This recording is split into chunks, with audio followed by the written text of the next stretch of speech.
There is a pattern that repeats itself in backyards across the eastern half of this country, with such regularity that most people accept it as simply the way things are. Blue jays show up in late summer and autumn, sometimes in numbers, drawn by whatever seeds or nuts are available. They are loud, vivid, and unmistakable, and for a few weeks they can feel like reliable visitors, almost like residents. Then the temperature drops, the leaves come down, the landscape turns gray and hard, and the blue jays disappear. Not all of them, not always completely, but the daily visits stop. The yard goes quiet, and most people assume this is normal, that this is just what blue jays do in winter, that they go somewhere else the way other birds go somewhere else, and that there is nothing to be done about it. This assumption is wrong, and the evidence that it is wrong is sitting in plain sight on working traditional farmsteads across Pennsylvania, Ohio, and Indiana, where blue jays have never been seasonal visitors in the first place. On those properties, blue jays appear in January just as reliably as they appear in October. They appear in the driving sleet of February. They appear in the mud season of early spring when nothing is flowering and nothing has leafed out yet.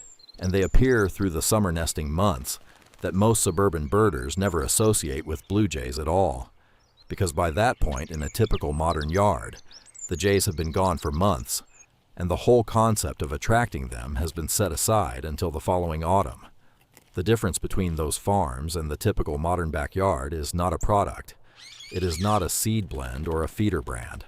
It is a design logic, one built not by intention, but by the accumulated consequence of managing land in close relationship with its natural cycles over generations. And understanding what that logic actually is changes everything about how you think of your own yard.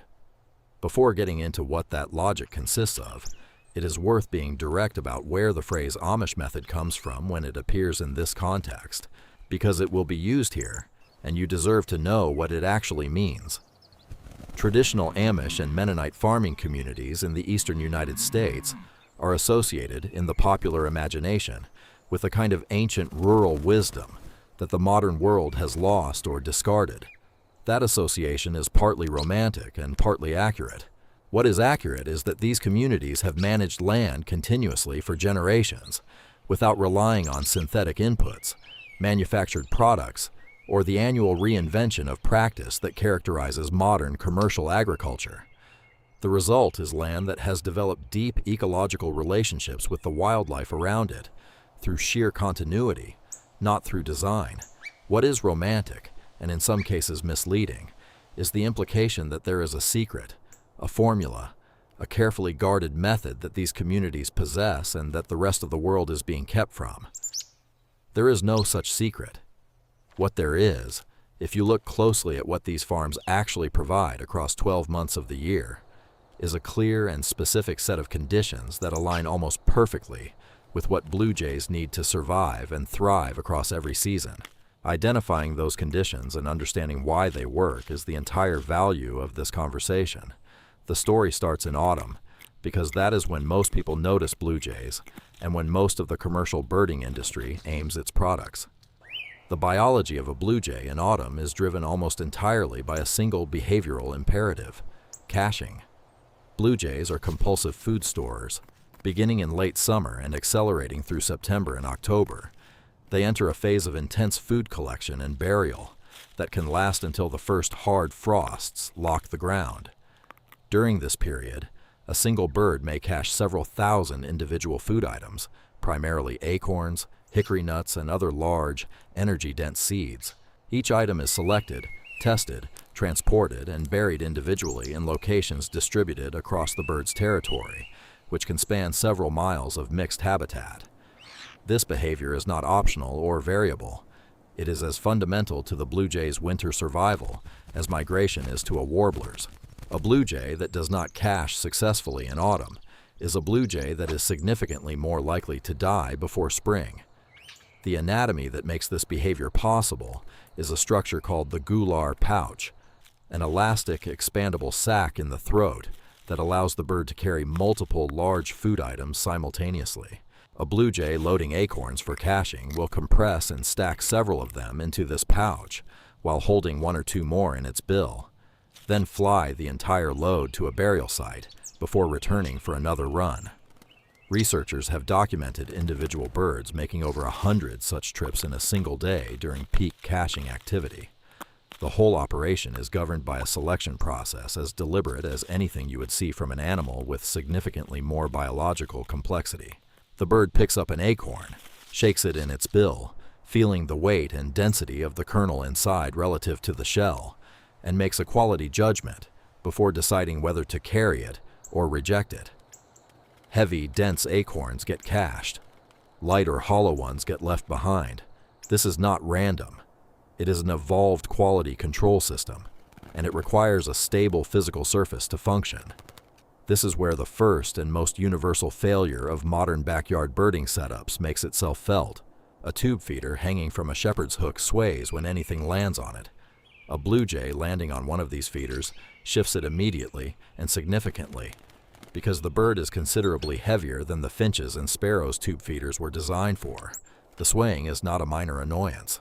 For a corvid running the specific biomechanical routine of picking up, shaking, and assessing individual food items while simultaneously monitoring its surroundings for predators, an unstable surface makes the routine impossible.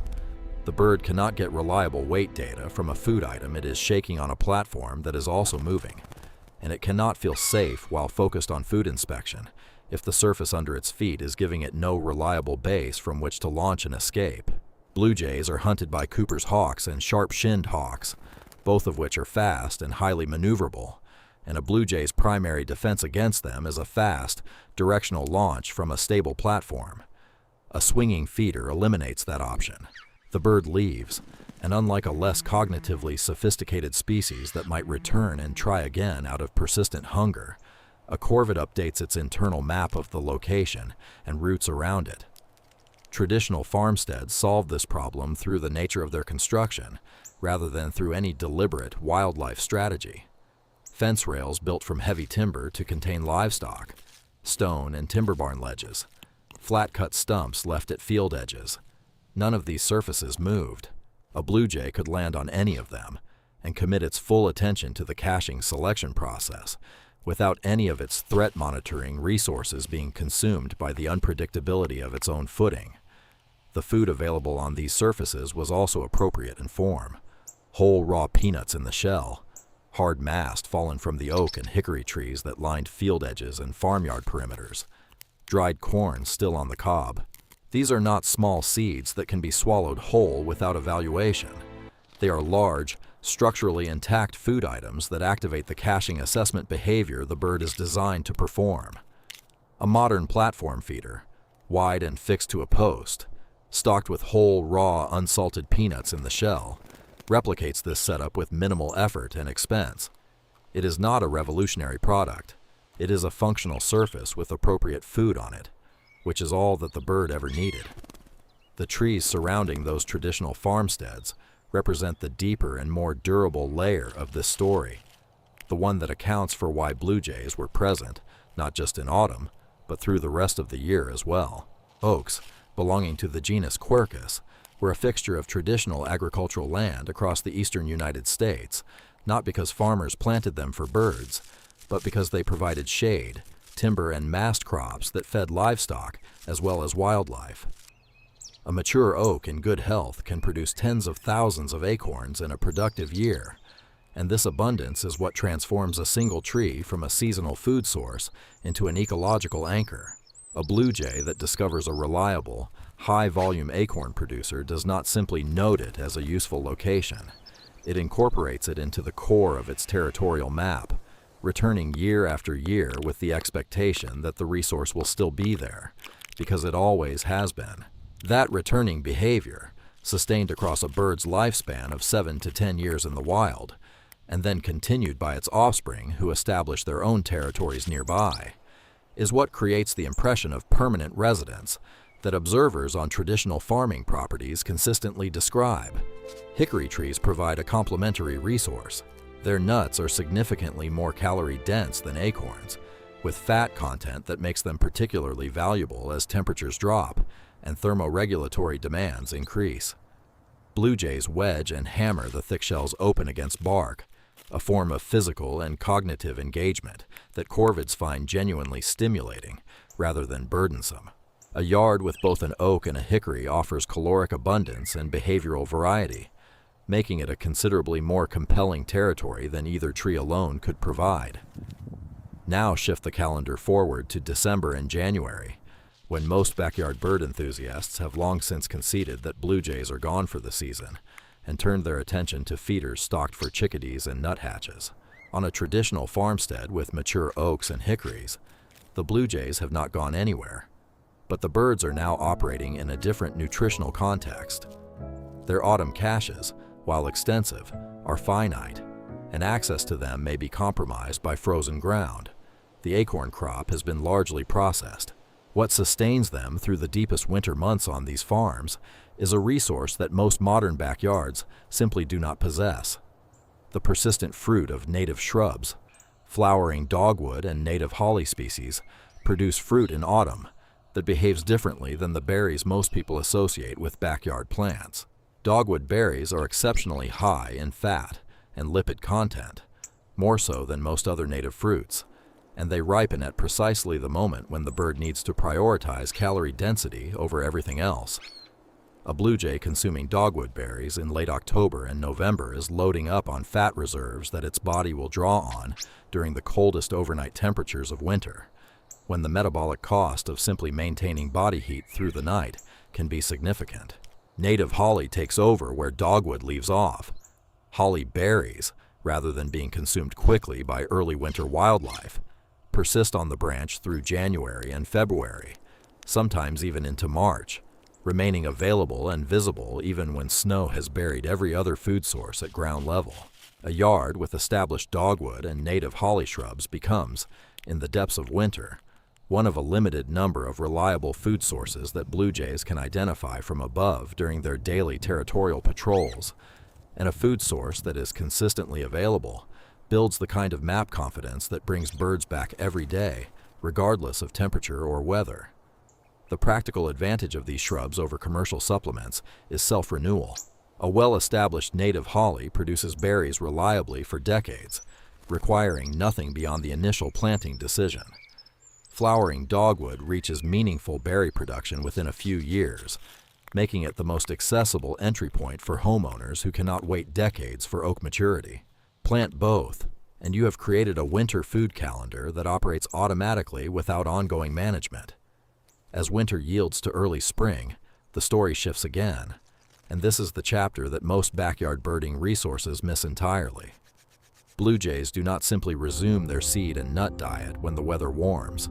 Their nutritional requirements change fundamentally as breeding season approaches.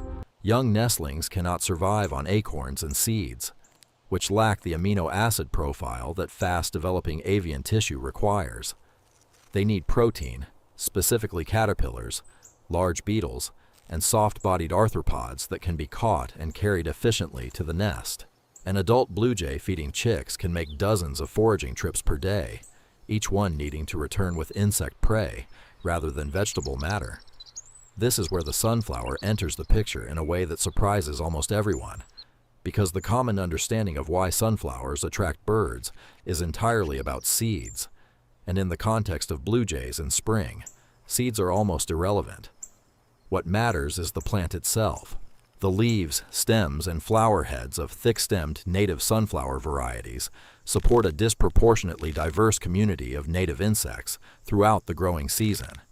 Caterpillars of native moth species feed specifically on sunflower foliage. Beetles colonize the stems. A yard with a generous planting of these during spring and early summer maintains a sustained, living protein source that nesting blue jays will return to repeatedly. The sunflower is not feeding the blue jay directly. It is feeding the caterpillar that the blue jay feeds to its chick. And without that insect layer, nesting success drops, and the territorial bond between bird and yard weakens significantly. Traditional farming properties had this insect community by default, because sunflowers were grown for seed oil and livestock feed, and the diverse flora of hedgerows and fallow ground created the continuous insect habitat nesting corvids depend on. Modern lawns offer essentially nothing in this regard. Even a modest planting of native flowering plants along a fence line can meaningfully shift the insect community available to nesting birds within a single season. The fourth element runs through all seasons and is the one most universally overlooked: water in motion. Traditional farmsteads were never without it. Hand pumps dripped between uses. Animal troughs overflowed daily. The auditory landscape of a working farm included the sound of water moving at all times, and this is not trivial for birds that navigate using acoustic landmarks during their territorial patrols.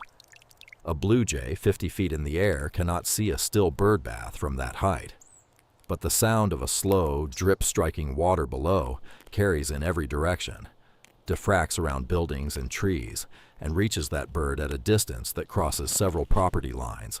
The bird's auditory system identifies that sound as moving fresh water and navigates toward it as a reliable landmark.